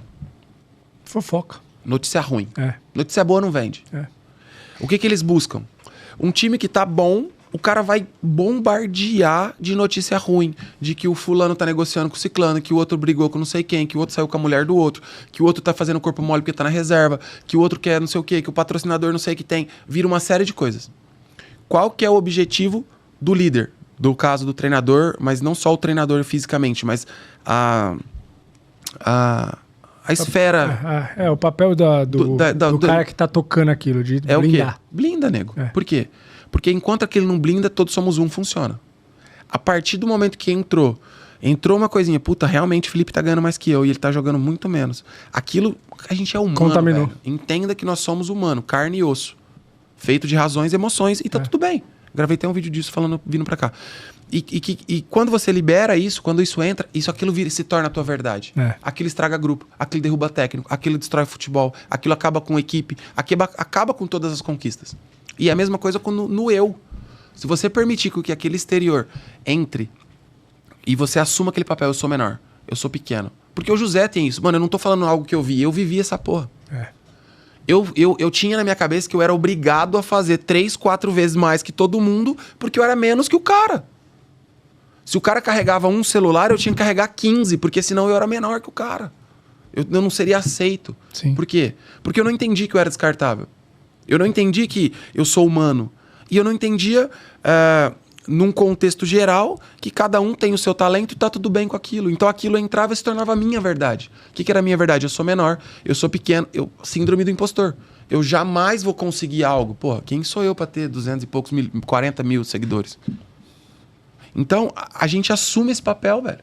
E isso pro empreendedor arrebenta. Ainda tem uma parcelinha dentro de mim que custa acreditar quando as pessoas falam, o grande Ivan Moré, ou o Ivan Moré que chegou onde chegou.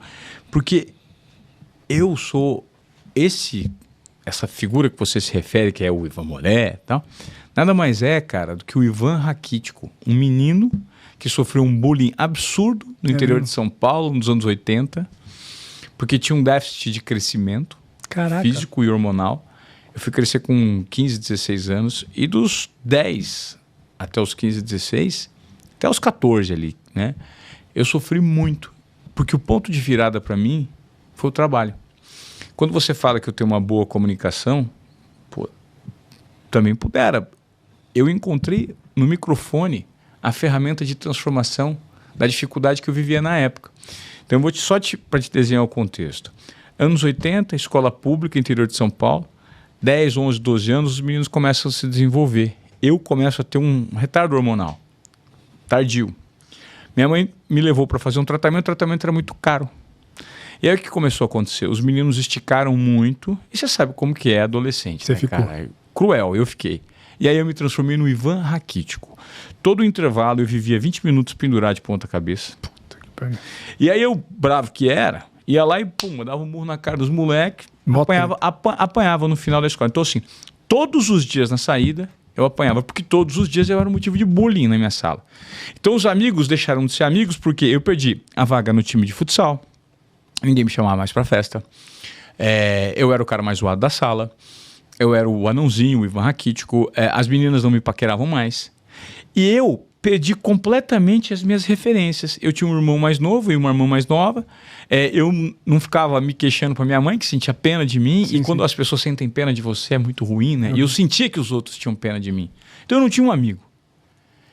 E aí... É uma fase foda ainda. Uma fase super difícil. Mas olha como são as coisas, né? Quando você tem um bom direcionamento familiar, tudo se transforma. A minha mãe mapeou muito precocemente que quando eu era mais jovem ainda, 8, 9, 10 anos, eu ia em qualquer festinha de criança e quando tinha uma câmera, aquelas câmeras enormes VHS às vezes, que o pessoal gravava aniversário, casamento, tinha uma câmera, eu ia enlouquecido pra frente da câmera. Queria aparecer de qualquer jeito. E se tivesse um microfone com algum repórter na festa, ou fazendo alguma brincadeira entrevistando, eu ficava mais louco, eu não queria dar entrevista.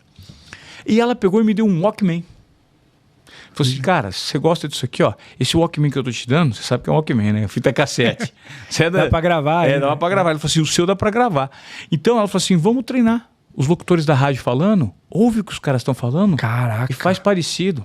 Aí eu fazia com ela, falei assim, não tá bom, faz de novo. Bicho, tua mãe é ligeiríssima. Ligeiríssima. Sabe o que aconteceu? No momento de maior adversidade da minha vida, que eu só apanhava, só chorava e vivia escanteado, concorda que eu poderia me vitimizar? Falei assim, o mundo tá contra mim. Eu falei assim, mas dentro daquilo que me compete, o que eu posso fazer para transformar esse cenário? Eu falei, trabalhar. Tinha uma rádio na minha cidade. Eu falei, mãe, eu quero trabalhar nessa Quantos rádio. anos você tinha? 14. 14. Ela falou assim, vamos lá, vou pedir emprego. Fomos pedir emprego. Eu tinha um tio que trabalhava nessa rádio. Foi por contato dele, a gente foi conversar com o dono da rádio. Vamos, mas ele é muito pequeno, hein? Não, mas ele tem 14 anos, queria trabalhar. Então você vai ser operador de som regra 3. Então, eu era o operador, eu operava uma mesa de 8 canais, com 2 tocas-discos, 3 cartucheiras, que é aqueles spots de disparar propaganda de 30 segundos, 80 cartuchos de spot, um tape de rolo e um aparelho de CD. E 2 picapes né? 2 picapes, e do lado ficava um vidro, onde o locutor só falava. Então eu trabalhava igual um povo, soltava uma propaganda a cada 30 segundos, substituía esse cartucho, colocava outro cartucho, preparava a trilha sonora, preparava a música que ia tocar, passava pro locutor e falava 8 horas e 2 minutos e soltava a música. Eu soltava aqui, preparava... Ou seja, minha vida era difícil, trabalhava igual um povo. Mas para aprender a executar esse desempenho de operador de som, eu fiquei 1 mês. E é legal porque o cérebro também, cara, pra quem tem 14 anos, já... Super. E aí o que aconteceu? Eu gostei tanto de fazer isso, falei, cara, mas eu podia fazer isso, eu queria falar também. Então eu ficava de segunda a sexta na rádio aprendendo, ia pra escola, voltava no período da tarde e de noite, ficava na rádio. Sábado e domingo trabalhava o dia inteiro. Então a minha agenda foi ocupada com o trabalho. Eu não tinha futebol, não tinha amigos, tá bom, vou trabalhar. E aí eu me especializei naquela parada toda. Fiquei louco com aquilo. E de madrugada eu ficava sozinho, às vezes, na rádio no final de semana, nos programas gravados, porque o locutor gravava. E aí um dia terminou um programa, uma madrugada lá, e eu peguei e falei assim, cara, e se eu mesmo montasse meu programa e fizesse num formato disc jockey, em que eu falo e opero ao mesmo tempo? E ficava bolando, cara. Tinha trilha musical, fazia a abertura do meu programa sozinho lá. E um dia, numa madrugada de sábado para domingo, deu um problema no transmissor lá da rádio. Surgiu os caras lá, o meu tio, o dono da rádio. O que você tá fazendo aqui? Eu falei, desculpa, não. Madrugada já era pra ter desligado a rádio. Você tá fazendo o que com essa rádio aqui? Na mesa do sofá, eu tô ensaiando um programa que eu falo e me comunica ao mesmo tempo. Faz pra eu ver. Aí eu fiz. Você consegue fazer isso no ar? Consigo. Quinta-feira você vai substituir o Fernando que me pediu uma folga na FM e você vai fazer um programa. Beleza? Eu falei, tá bom.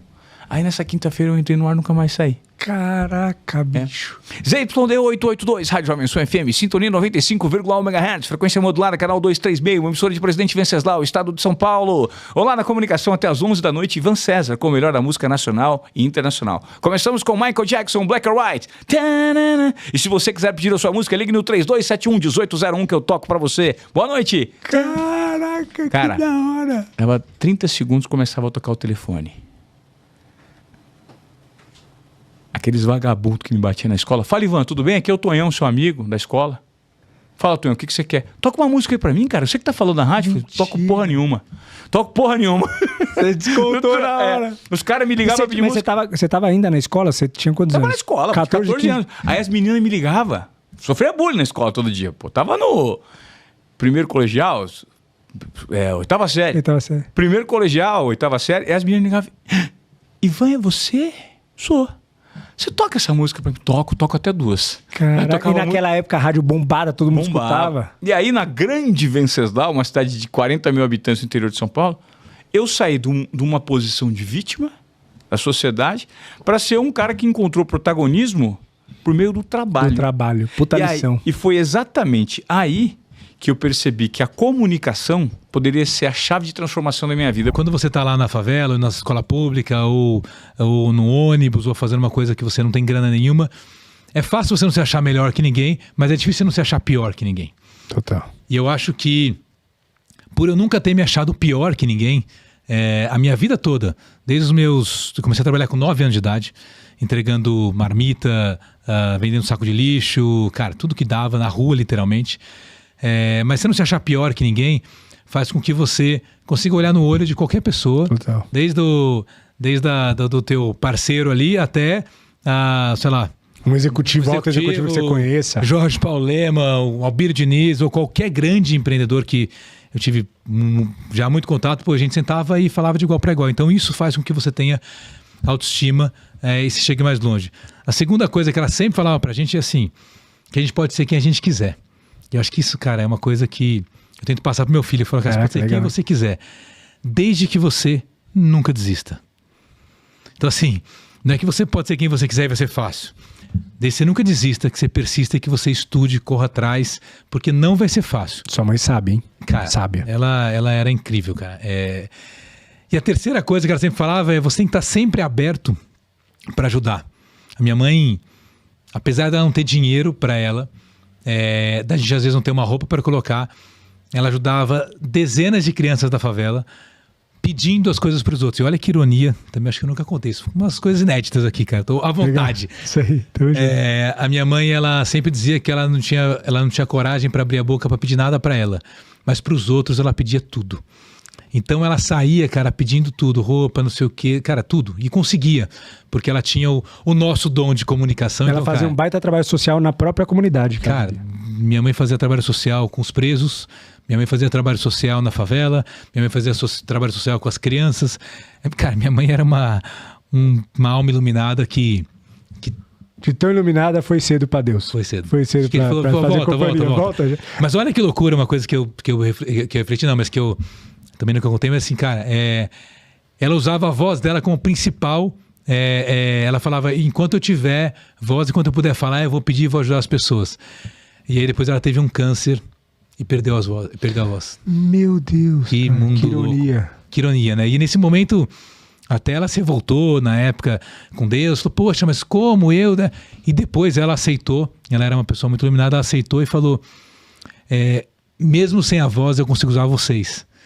E a gente ia falar, e a gente entendia muito, mesmo ela não falando, né? Porque ela tinha um traqueostoma, ela falava pra gente, a gente entendia tudo, e a gente falava. E bom, e aí essa ajuda que ela começou lá, virou uma ONG que a gente tem até hoje, que ajuda mais de 1.000 crianças todos os anos não só mais no DR. No DR a gente nem faz mais, mas em favelas no Lixão de São Mateus, na cidade de Júlia, em Diadema, tem alguns lugares que a gente ajuda, além de alguns asilos. Então assim, ela era uma pessoa muito iluminada. O legado dela tá aí. Tá na gente até hoje. E eu acho que assim, graças a Deus que eu tive essa mãe, que apesar de pouco tempo e nenhum dinheiro, me deu o que é mais importante, que são os valores. Total, cara. Isso fez que a gente ser quem a gente é. E na prática eu tento falar dessa história dela, apesar dessas coisas eu nunca ter contado pra ninguém. Que legal, cara. Obrigado por compartilhar, cara. Porque nem todo mundo teve essa sorte. Total. E é muito importante isso, cara. E a gente acreditar na gente, cara, Não, ela deixou um poder aí pra você, cara. Incrível. Todo esse audiovisual de qualidade, esse conteúdo, cara, com certeza explodiu tua mente, tanto no sentido de posicionamento, quanto no sentido de começar a produzir conteúdo, as portas que isso vai se abrir, como você vai se posicionar na internet e tudo mais. Caso você tenha qualquer dúvida, fica tranquilo, contrata a Jaque. Tudo isso é graças aos patrocinadores que acreditam no podcast, acreditam no projeto do Além do CNPJ e investem para que toda essa estrutura aqui seja gravada com qualidade aí para você de forma gratuita. Então quero começar agradecendo a CMC Displays do meu parceiro Adalto de Carvalho. Tá precisando vender mais? Então o seu negócio precisa de soluções criativas para PDVs, balcões, bandejas, displays e muito mais. O site o arroba aqui na descrição. SMB Store do meu parceiro Alonso. Desde 2018 a SMB Store tem ajudado micro e pequenos empreendedores a controlarem seu estoque, vendas e financeiro. Tudo isso com um sistema acessível e fácil de usar. O site o arroba aqui na tela. RPlan, marketing digital, do Rodrigo Álvares. A RPlan oferece a solução completa de marketing digital para negócio, cuidando das empresas com olhos de dono. Desde a criação de sites, gestão de anúncios, planejamento estratégico, social media e SEO. O site e o arroba na descrição. WJR Consult, do meu parceiro Valenstein Jr. Aumente seus lucros, seja aumentando receita ou reduzindo despesa. Gestão financeira descomplicada para empresários. DRE, análise de capital de giro, fluxo de caixa e uma gestão profissional como todo negócio merece e precisa. Site arroba aqui na tela. Inspira Capital, do meu parceiro Fabiano Brito. Operação e gestão financeira por assinatura, o braço direito do empreendedor. Faça como todas as PMEs, pequenas e médias empresas, estão fazendo, terceirize seu financeiro através de BPO. O site e o arroba aqui na descrição. Polux, do parceiro Ricardo Ferrazini. Saber que existe oportunidade de desembolsar menos com impostos através de planejamento tributário? Especialistas de gestão de tributos e de crise. Site e arroba na descrição. Max Service Contábil, contabilidade que tem como missão a parte consultiva ao empreendedor, estando sempre próximo da gestão da empresa. Com um ecossistema completo, oferece atendimento desde Simples Nacional até o lucro real, inclusive eles têm o lucro real como especialidade. Site arroba aqui embaixo no vídeo. E de Cícero Borghese Jurídico. Você está com dificuldade de pagar seus impostos? Você tomou alguma atuação tributária que está colocando em risco a sobrevivência do seu negócio? Chama a turma da de Cícero Borghese. Eles são um escritório jurídico especializado em direito tributário, que eles são especializados, muito. Inclusive, eu os contratei lá na empresa, estão fazendo um baita trabalho, e também a parte empresarial. Afinal, como já dizia Sobral Pinto, a advocacia não é uma profissão de covardes. Site e arroba aqui na descrição do vídeo. Galera, toda essa turma que está aqui são pessoas, empreendedores e empresas que eu fiz uma curadoria pessoal de pesquisar nome, de pesquisar o nome da empresa, de buscar referências comerciais. Então são empresas sérias que não simplesmente resolveram pagar, eu topei e estão pagando. Eu fiz realmente uma curadoria e principalmente também fiz uma curadoria no que oferecem. Então grande parte do que você possivelmente está sentindo alguma dor aí, alguma dessas empresas aqui em cima com certeza podem te ajudar e te assessorar nesse processo. Beleza? Tamo junto. Primeiro ano de pandemia foi maravilhoso. Eu viajei o ano todo. Descansou. Fazendo coisas. Ah, trabalhando? Trabalhando. Eu fiz um evento premium, que só eu tenho as imagens, aliás, até hoje. Foi um evento de carros. Cara, tinham carros que foram fabricados, foi fabricado um no mundo e estava lá no gramado. Coisa assim de especialistas não conseguirem somar o valor de carros que tinham no gramado. Caramba. Fiz em Itatiba, num hotel maravilhoso e tal. Assim, de descer gente de helicóptero, querer dar carteirada, entrar de última hora, o cara fala, sobe no teu helicóptero e vai embora, que você não tá inscrito. Caraca! E família tradicional no Brasil. Fiz coisas do Arco da Velha, foi maravilhoso. Primeiro ano de pandemia foi espetacular. Até que o então governador do estado, João Dória Júnior, ele fecha São Paulo pela segunda vez, salvo engano, setembro, outubro ali. Quando ele fecha São Paulo pela segunda vez, eu perdi 14 contratos em uma tarde e fiquei 14 meses sem nenhum contrato. Caramba, bicho. Aí foi uma maluquice. E minha esposa era responsável. E um monte de gente, desculpa rapidinho, um monte de gente falando, não, a gente tem que fazer isso. Mas, cara, a economia a gente não vê depois, não. Tinha que fazer uma transição. Sim. Né? Sim. Aí, ó os resultados, os reflexos. Não, e dias depois ele foi viajar pra Miami sem máscara, assim, toda aquela coisa toda. A gente viu a tiraram foto, gravaram. Ainda bem que tem celular, cara, não pode gravar, tirar foto. E aí eu falei, uma canetada, hein? Mudou tua vida. Numa canetada. Quando a gente olha pra trás, putz, tantas coisas aconteceram boas por causa disso, essa mudança de rota, mas querendo ou não, cara, aquilo era tudo que você tinha. Era tudo que eu perdi tudo. Perdeu tudo. Perdi tudo. Numa canetada. E assim, eu me desfiz financeiramente, fali, quebrei. Caraca. Minha esposa trabalhava no Grupo Croton e no departamento comercial lá. E ela estava muito esgotada, porque ela sempre deu resultados lá, mas naquela época de pandemia, eles trabalhavam de segunda a sábado, das 9 da manhã às 9 da noite. Caramba. E nunca tinha ficado internada, começou a ficar internada com pressão alta e tudo mais. Eu falei, sai. Ela falou, mas a gente vai fazer o quê? Eu falei, eu não sei o que a gente vai fazer. Dá um jeito. A gente dá um jeito, mas assim, o que eu não posso é fazer qualquer coisa sem você, né?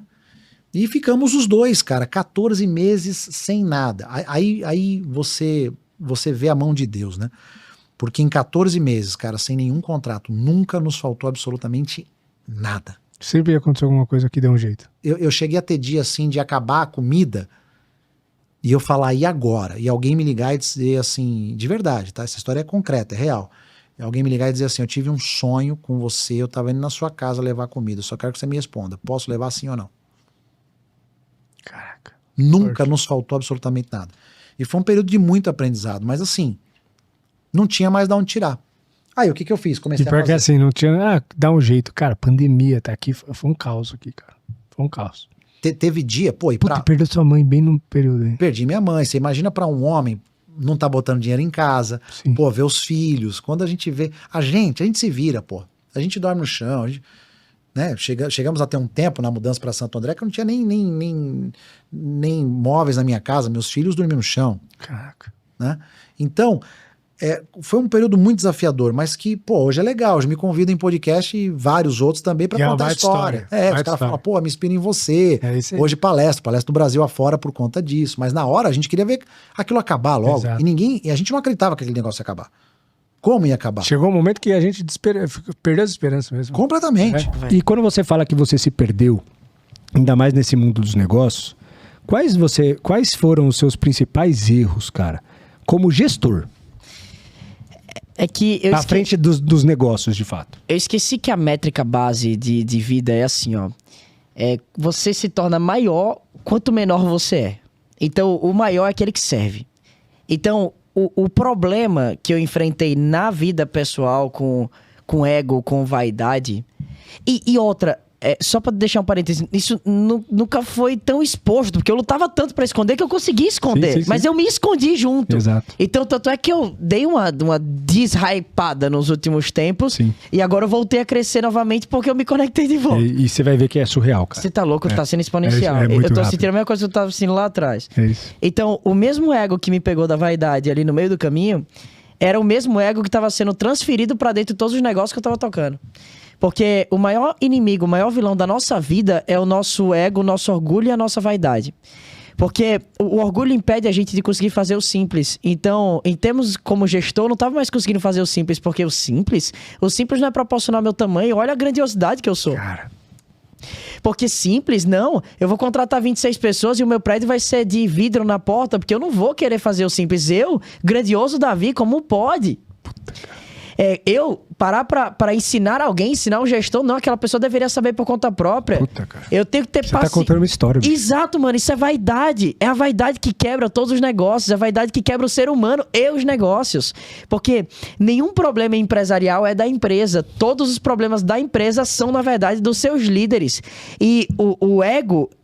dentro do coração desses líderes é o vírus que contamina e que impede duas coisas. Primeiro, que leva negócio a quebrarem e que leva negócio a não crescerem. Porque o limite do teu negócio é, na verdade, você. E o Elixir, a solução é a simplicidade. É muito louco, porque o simples é o que funciona. É o que funciona. É o que você ensina aqui na Lente CNPJ. Antigamente eu chegava e tentava pegar coisa de Harvard, da NASA, inteligência artificial e coisa profunda que não tinha aderência prática com a realidade, que é vaidade. Desconecta a gente de uma capacidade de fazer uma leitura aguçada de campo daquilo que está de fato acontecendo. Total. Então, o que acontece é que a gente quer pegar as frutas altas antes de pegar as frutas baixas. O que acontece é que a gente quer fazer o complexo porque gera mais aplauso, porque gera mais espuma, mais fumaça, do que simplesmente fazer aquilo que é simples, que é o dia a dia. Feijão com arroz. Porque é muito mais gostoso a gente chegar para as pessoas numa mesa de bar e chegar assim, tô desenvolvendo a tecnologia de inteligência artificial, do que você falar que passou o dia vendo planilha de fluxo e caixa, mano. Total, cara. Então, fazendo cálculo pra ver se de fato... Caraca, cara, que maturidade você chegou, bicho. Isso é vaidade pura. E a vaidade é o que estraga e acaba com todos os negócios. E quebra o empreendedor, cara. Cara, que maturidade você chegou, bicho.